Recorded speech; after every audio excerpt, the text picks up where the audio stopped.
Hello friends, मैं हूं अंकुर। आज हम फिर से बात करेंगे जो ग्रुप डी के जो प्रीवियस ईयर क्वेश्चंस पूछे जा रहे हैं उनके बारे में। और प्रीवियस वैसे भी ग्रुप डी के एग्ज़ाम चल रहे हैं और जो दिल्ली पुलिस में क्वेश्चंस पूछे जा सकते हैं, प्रीवियस ईयर क्वेश्चन और एक्सपेक्टेड क्वेश्चंस के हम कुछ ये क्वेश्चंस हैं। ठीक है, तो शुरू करते हैं। एन सबसे बड़ी संख्या है जो प्रत्येक स्थिति में 2665, 3184 एंड 3703 को समान शेषफल के साथ विभाजित करती है। संख्या एन में अंकों का योग क्या है? एन सबसे बड़ी संख्या है। ओके, एन सबसे बड़ी संख्या है, इसका मतलब है यहाँ बात कर रहे हैं इनके HCF की, यानी कि 2 6 6 5 3 1 8 4 एंड 3 7 0 3 इनके HCF की बात करते हैं। मतलब ये सबसे बड़ी संख्या जो इनको समान क्षेत्र शेषफल के साथ विभाजित करती है। ठीक है, 14 में 5 गया 9 एंड 7 में 6 गया 1 एंड 11 में 6 गया 5। यहाँ देख लेते हैं 13 में से 4 गया 9 एंड 9 में से 8 गया 1 एंड 6 में से 1 गया 5।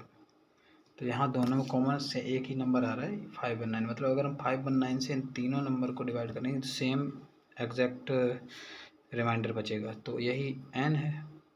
ठीक है, एन यही है।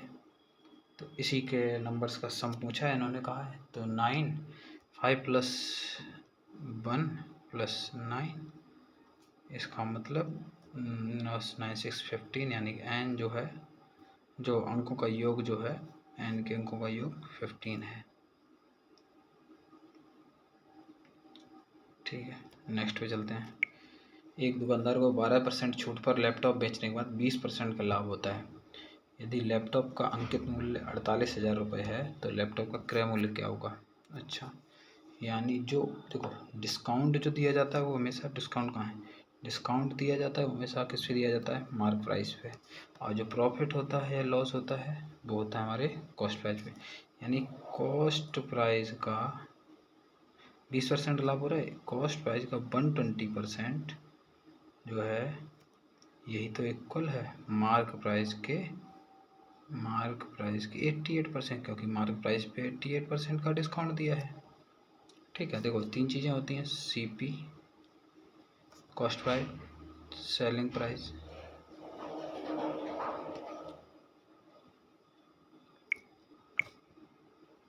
और मार्क प्राइस।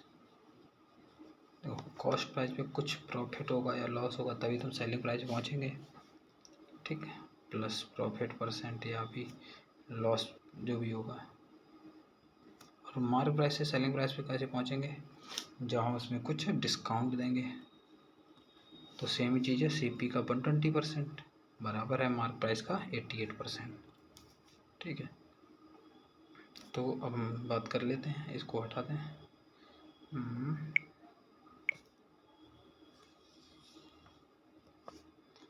ठीक है, तो CP अपॉन MP क्या हो जाएगा? CP अपॉन मार्क प्राइस हो जाएगा CP अपॉन MP, यानी कि 88 अपॉन 120, परसेंट से परसेंट खत्म हो जाएगा। ठीक है, यानी कि लैपटॉप का अंकित मूल्य पूछा, यानी अंकित मूल्य यानी 120 रेशियो दिया है 48,000, मतलब 48,000 के कितनी बार में कट रहा है? 4 जा, यानी कि 400, 1 यूनिट इक्वल टू 400, तो 88 यूनिट इक्वल टू 88 मल्टीप्लाई 400, यानी कि 0 0, 4 8 जा 32, 3 4 8 जा 32, 3 35, यानी कि जो लैपटॉप का क्रय मूल्य होगा 35200 होगा। ठीक है, चलते हैं नेक्स्ट क्वेश्चन पे। 8,000 रुपये की धनराशि पर 10% प्रति वर्ष की वार्षिक ब्याज दर से 1.5 वर्ष के लिए चक्रवृद्धि ब्याज क्या होगा जब ब्याज अर्धवार्षिक रूप से संयोजित हो? ओके, अर्धवार्षिक, जब ब्याज अर्धवार्षिक होता है तब रेट क्या हो जाती है? रेट आधी हो जाती है, यानी रेट 10% थी तो रेट 5% हो जाएगी।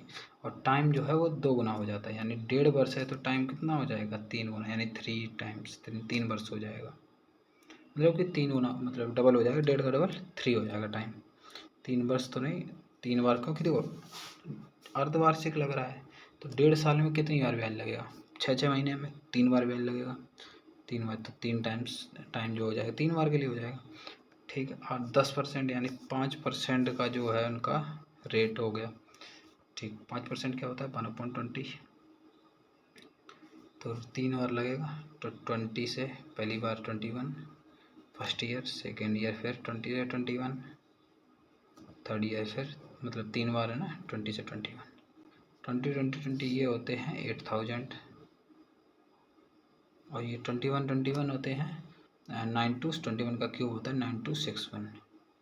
अगर याद नहीं है तो मतलब इसको आप बार बार प्रैक्टिस करके याद कर सकते हैं, नहीं तो मल्टीप्लाई कर लीजिए। ठीक है, तो फिर क्या पूछा है, वार्षिक ब्याज दर से 1.5 के सामान्य चक्रवृद्धि ब्याज क्या होगा। ठीक है, तो जब हमें 8000 यहाँ दिया है, 8000 इक्वल टू 8000, तो फिर ब्याज सीधी सी बात है 9261 मिक्स है, यानी ब्याज यहाँ पे होगा अपना ब्याज होगा 8000 से जो पैसे बढ़ के 9261 हो गए, यानी कि 1261, ये हो गया आपका ब्याज इक्वल टू 1261। ठीक है, चलते हैं नेक्स्ट क्वेश्चन पे। Sine 430 plus cos 430 minus sine 25 cos 20। Okay, यहाँ क्वेश्चन में ये है, यहाँ भी माइनस लगना चाहिए था, यहाँ भी ऐसे है sine 430 cos 430 minus sine 25 cos 65 और माइनस साइन 65 कॉस 25। ठीक है, तो साइन 30 की वैल्यू क्या होती है 1/2, और 1/2 की पावर 4 हो जाएगा, 1/2 की पावर 4 प्लस कॉस 30 की वैल्यू क्या होती है √3/2, यानी कि √3/2 की पावर 4/2 की पावर 4, और यहाँ माइनस कॉमन ले लो इसके अंदर, तो साइन ए कॉस बी प्लस ये कॉस ए साइन बी, तो sign A cos A plus cos A sine B क्या होता है साइन ए प्लस बी, यानी कि साइन 65 प्लस 25, 65 प्लस 25 क्या होता है 90 लिख देते हैं सीधा 90, तो 1/2 की पावर 4 क्या होता है 2 2 या 4 2 या 2 या 16, 1/16 प्लस √3 की पावर 4 3, यानी √3 × √3 3 3 3 9/16 माइनस साइन 91, साइन 90 की वैल्यू होती है 1, साइन 90 की वैल्यू 1, यहाँ पे क्या हो जाएगा 10/16 माइनस 1, तो 10/16 माइनस 1, यानी कि यहाँ आंसर आपकी वैल्यू आएगी आपकी -6, क्योंकि -6/16, 2 3 जा 6, 2 8 जा 16, यानी कि आंसर आएगा आपका -3/8। ठीक है, नेक्स्ट क्वेश्चन पे चलते हैं। 24 30 36 46 प्रत्येक से x को घटाया जाता है, तो इससे क्रम से प्राप्त संख्याएं समानुपाती हो जाती हैं, तो 2x + 3 या 3x + 2 के बीच मध्यानुपात क्या है। मतलब अगर यहाँ पे सिर्फ x की वैल्यू पूछी जाती तो हम ऑप्शन के हिसाब से कर देते, लेकिन x की वैल्यू तो पूछी नहीं गई है, तो अब या तो यही करो 24 - x/30 - x equal to 36 - x/46 - x, लेकिन ये ना करके एक तरीका होता है कि फर्स्ट का 4 के साथ मल्टीप्लाई कर दो, यानी 24 × 46, यानी कि फर्स्ट का 4 के साथ मल्टीप्लाई कर दो 24 × 46 माइनस सेकंड का थर्ड के साथ, यानी 30 × 36, 30 × 36, ये एक तरीका होता है x की वैल्यू निकालने का, मतलब कि कितने नंबर हम उसमें से घटा रहे हैं। फिर यहाँ पे फर्स्ट और फोर्थ को ऐड कर दो, यानी 6 और 4 10 और 4 2 6, यानी कि 4 2 6 1 70, सेकेंड और थर्ड को ऐड कर दो। ठीक है, तो यहाँ पे 30 और 36 66, अब यहाँ ऊपर मल्टीप्लाई कर लो 24 और 46 का, 24 और 46 का मल्टीप्लाई कर लेते हैं 46 का, क्योंकि ये तो मल्टीप्लाई करना है, थोड़ा सा कैलकुलेशन करना पड़ेगा। 4 6 जा 24, 2 4 4 जा 16, 2 18, ठीक है 2 6 जा 24 का वैसे तो टेबल याद होना चाहिए, फिर मुझे भी कंफ्यूज हो जाता हूँ। चलो 24 6 जा कितना होता है वैसे, चलो टेबल सही कर लेते, सीधा ही खत्म करते हैं इसको। 24 6 जा होता है 24 3 जा 72, 72 2 जा 144, 24 6 जा 144, यानी कि 4 कैरी 14, ठीक, और 24 4 जा 96, 96 और 14 96 और 14 110, यानी यहाँ पे आपकी वैल्यू आएगी, 1104 माइनस 36 3 जा 1080 1080, ठीक है, अपॉन 70 में 66 गया 4, यहाँ आपका बचेगा 4 10 यानी कि 24/4, यानी x की वैल्यू आपकी आ जाएगी 6, यानी कि हम यहाँ से 6 घटाएं अगर तो ये इक्वल हो जाता है। अब हमसे क्वेश्चन पूछा होंगे 24 + 2x + 3 और 3x + 2 के बीच का मध्यानुपाती क्या है, ठीक है, तो फिर हम यहाँ निकाल लेते हैं। 2x x की वैल्यू 6 6 2 15, अब मध्यानुपाती हम यहाँ x मान लेते हैं, यहाँ भी x बाय कैपिटल X, तो 3 6 जा 18 × 20, तो x² = 15 2 जा 300, तो x जो है आपका आ जाएगा, यानी मध्यानुपाती आ जाएगा ये 3 × 100 10√3, ये आपकी वैल्यू x हो गया। चलो ठीक है, चलते हैं नेक्स्ट क्वेश्चन पे। एक बैग में 1 रुपये 50 पैसे 25 पैसे सिक्के हैं, सिक्कों की कुल संख्या 2.5 3 और 4 के अनुपात में है, यदि कुल राशि 420 है तो 50 पैसे के सिक्कों की संख्या क्या होगी। चलो ठीक है, यानी कि 1 रुपये का है, 1 रुपये 50 पैसे का है और 25 पैसे का है, रेशियो 2.5, देखो 2.5 को क्या कहते हैं 5.2, रेशियो 3 रेशियो 4 कहते हैं, 2 का ऊपर मल्टीप्लाई करते तो सब सेम हो जाएगा, यानी कि 5 6 और 8 इस रेशियो में हो गया, 2 का सेम रेशियो में कर दिया, तो यानी कि 1 रुपये के 5 सिक्के अगर तो ये 5 वैल्यू हो गई, 50 पैसे के 6 सिक्के हैं तो ये 3 रुपये हो गए, और 25 पैसे के 8 सिक्के हैं तो ये 2 रुपये हो गए, ठीक है, और यही टोटल वैल्यू आपको 420 दी है, यानी कि 10 = 420, तो 1 = 42, और पूछा क्या है 50 पैसे के सिक्के, यानी कि 6 इनकी पूछी है, तो 6 की वैल्यू पूछी है, 50 पैसे के सिक्के चाहिए, तो 6 2 जा 18 मल्टीप्लाई 6 कर देंगे, अगर हमें भी उसकी चाहिए तो 6 2 जा 18 बोल दिया था, 6 2 जा 12 करीबन 624/25, तो ये होगी आपके 50 पैसे के सिक्कों की संख्या, ठीक है।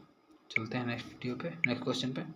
एक पिता उसका एक पुत्र बिंदु ए पर क्रमशः इतने 12 किलोमीटर प्रति घंटा और 18 किलोमीटर प्रति घंटा गति से शुरू करते हैं और दूसरे बिंदु बी पर पहुंचते हैं, यदि उनका पुत्र 60 मिनट बाद बिंदु ए से चलना शुरू करता है और अपने पिता से 60 मिनट पहले पहुंचता है, तो ए और बी के बीच की दूरी, ओके, मान लो मैं एक को ऐसे मान लेता हूँ,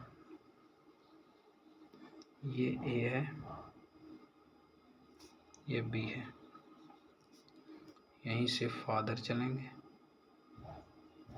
यहाँ से ही सन चलेगा, ठीक है, दो, और सन की स्पीड है 12 किलोमीटर बराबर, और फादर की है नहीं फादर की है 12 किलोमीटर, उल्टा कर दिया, अरे फादर की है, सन की है 18 किलोमीटर बराबर और फादर की है 12 किलोमीटर बराबर। अच्छा, इसको करने के दो तरीके होते हैं, एक तो इस तरीके से कि दोनों की स्पीड, देखो जब स्पीड का रेशियो सेम होता है, जब स्पीड का रेशियो जो होता है उसका उल्टा टाइम का रेशियो, क्योंकि जितनी ज़्यादा स्पीड उतना कम टाइम, तो यानी कि हम यहाँ से इसको करते हैं कैसे, यहाँ ले लिया हमने फादर को, यहाँ सन को, फादर की स्पीड कितनी है 12 और सन की 18, इनका रेशियो कितना है 6/4 से 3:4 जाता 4 6 का से डिवाइड कर दो, अच्छा इनका रेशियो जो है 2:3 है, ये है स्पीड का रेशियो, तो टाइम का रेशियो 3:2 होगा, उल्टा हो जाएगा,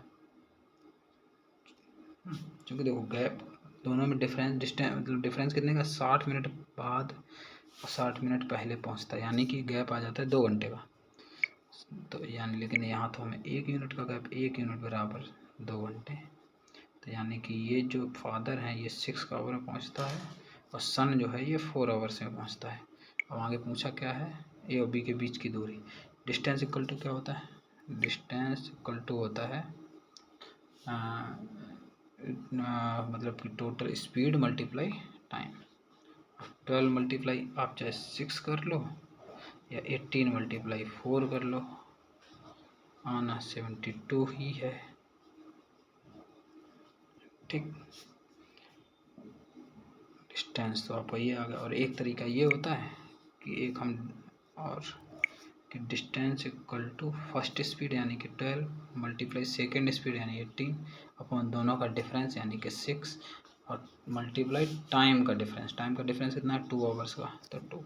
अब इससे 2 3 या 6, 3 6 या 18 यानी कि डिस्टेंस टोटल कितनी हो गई 72 किलोमीटर। यहाँ पे अब इसको समझना पड़ेगा, यहाँ पे डिफरेंस है। अगर यहाँ हमें टोटल टाइम दिया जाता तो हम यहाँ टोटल टाइम रखते हो, यहाँ दोनों का ऐड रखते यानी 80 12 होता 18 30, तब यहाँ अगर टोटल टाइम, लेकिन यहाँ गैप दिया है तो यहाँ भी डिफरेंस कर देंगे 12 और 18 का गैप 6। ठीक है, चलते हैं नेक्स्ट क्वेश्चन पे। स्थान ए से स्थान बी तक जो कि स्थान ए से 80 किलोमीटर दूर है जाने के लिए एक्स वाई एक ही समय पर यात्रा शुरू करते हैं। वाई की अपेक्षा एक्स 4 किलोमीटर प्रति घंटे कम धीमी यात्रा करता है। बाई स्थान पहुंचकर वापस आते हुए बी से 16 किलोमीटर दूरी पर एक्स से मिलता है। बाई की चाल ज्ञात करें। चलो ठीक है, इनकी गैप देखो, टोटल डिस्टेंस क्या है ए की, बी 80 के एक्स यहाँ से चलता है, एक्स और वाई दोनों यहाँ से चलेंगे, एक्स और वाई। बाई एक्स की अपेक्षा इतनी यानी बाई स्थान बी पर पहुंचकर वापस आते हुए स्थान बी से एक्स से मिलता है, यानी कि एक्स थोड़ा धीमा चल रहा है, यानी कि बाई यहाँ पहुँच भी गया और वापस आ रहा है। यहाँ से 16 किलोमीटर चल भी लिया, तो इस जगह पे मान लो मिल रहे हैं और यहाँ से एक्स पहुँच रहा है यहाँ, तो ये जो दूरी कितनी, तो बाई ने कितनी दूरी कवर कर ली 96 किलोमीटर और एक्स ने कितनी कर पाई 80 में 16 हटा दो 64 किलोमीटर। ये है बाई द्वारा कवर दूरी और ये एक्स द्वारा। ठीक, ओके, ठीक है, ये है डिस्टेंस। और डिस्टेंस और स्पीड जितनी ज़्यादा डिस्टेंस उतनी ज़्यादा स्पीड, यानी कि डिस्टेंस और स्पीड एक जैसे होते हैं। इनका पहले तो हम रेशियो लिख लें। ये डिस्टेंस का है, डिस्टेंस इक्वल टू किससे काटें 32 3 जा और 32 2 जा। डिस्टेंस का रेशियो मतलब बाई ने 3 यूनिट डिस्टेंस कवर की, एक्स ने 2 यूनिट, तो फिर स्पीड भी सेम ही होगी 3:2 की, नहीं। और यहाँ कह रहा है एक्स की जो स्पीड है वो 4 किलोमीटर प्रति घंटे धीमी है, लेकिन यहाँ तो हमें एक ही दिया है, एक, यानी 1 इक्वल टू 4 यूनिट, यानी जो वाई की स्पीड है 12 किलोमीटर प्रति आवर है। ठीक है, और एक्स की यूनिट जो है 4 2 8 किलोमीटर प्रति आवर है, 8 किलोमीटर प्रति आवर। पूछा किसका गया, क्या पूछा है, बाई की चाल, बाई की चाल। ठीक है, 12 किलोमीटर प्रति आवर आंसर हो गया आपका। नेक्स्ट पे चलते हैं। यदि कोई व्यक्ति 5 किलोमीटर प्रति घंटे की गति से चलता है तो उसे 7 मिनट की देरी से ट्रेन छूट जाती है। अगर वह 6 किलोमीटर प्रति घंटे की गति से चलता है तो 5 मिनट पहले पहुंच जाता है। तो उसके घर से रेलवे स्टेशन की दूरी सेम वही अभी बताया था दूसरे को 2 क्वेश्चन पहले कि डिस्टेंस यहाँ पे दोनों के क्या है, गैप दिया गया है। टोटल पहली स्पीड क्या है 5, सेकेंड स्पीड क्या है 6, और दोनों में चूँकि टोटल टाइम नहीं दिया है, यहाँ पे गैप दिया गया है। यहाँ 7 मिनट देरी से 5 मिनट पहले, यानी टोटल गैप कितने का हो गया 12 मिनट का गैप बन गया। 12 मिनट का गैप, जब 12 मिनट का गैप बन रहा है तब यहाँ पहली डिस्टेंस दूसरी डिस्टेंस अपॉन दोनों का गैप यानी 1 इंटू टोटल गैप 12 का डिफरेंस मतलब अपॉन, इसको मिनट को घंटे में चेंज कर लेते हैं तो अपॉन 60, तो 12 5 जा 60, 5 से 5 को काट दिया, डिस्टेंस हो गया आपका 6 किलोमीटर। यही आंसर है। ठीक है, नेक्स्ट पे चलते हैं। एक व्यक्ति अपने घर से 30 किलोमीटर प्रति घंटे की यात्रा करके अपने कार्यालय 10 मिनट देर से पहुंचता है, जबकि 24 घंटे की 10, तो फिर ये ठीक है, ये क्वेश्चन आप खुद से करोगे। सेम क्वेश्चन, डिस्टेंस दोनों का गैप दिया गया, डिफरेंस दिया गया है, first speed multiply second speed upon दोनों का डिस्टेंस, और फिर मल्टीप्लाई टोटल डिस्टेंस कितना 10 मिनट देर और 18 मिनट देर, यानी कि यहाँ पे टोटल 10 मिनट देर 18 मिनट देर, यानी टोटल गैप बन रहा है 8 मिनट का, 8 मिनट डिस्टेंस। क्योंकि अगर वो पहले पहुँच रहा था, इससे पहले वाले में क्या था 6 मिनट, वो 7 मिनट देर और 5 मिनट पहले, यानी दोनों का गैप बन रहा था 12 मिनट का। यहाँ क्या है, पहले 10 मिनट देर पहुँचाता था, अब 18 मिनट की देर से, यानी तो टोटल डिफरेंस बन रहा है 8 मिनट का। ठीक है, मिलते हैं नेक्स्ट वीडियो में। Thank you. वीडियो पसंद आया तो लाइक करो, चैनल को सब्सक्राइब करो। Thank you, bye bye.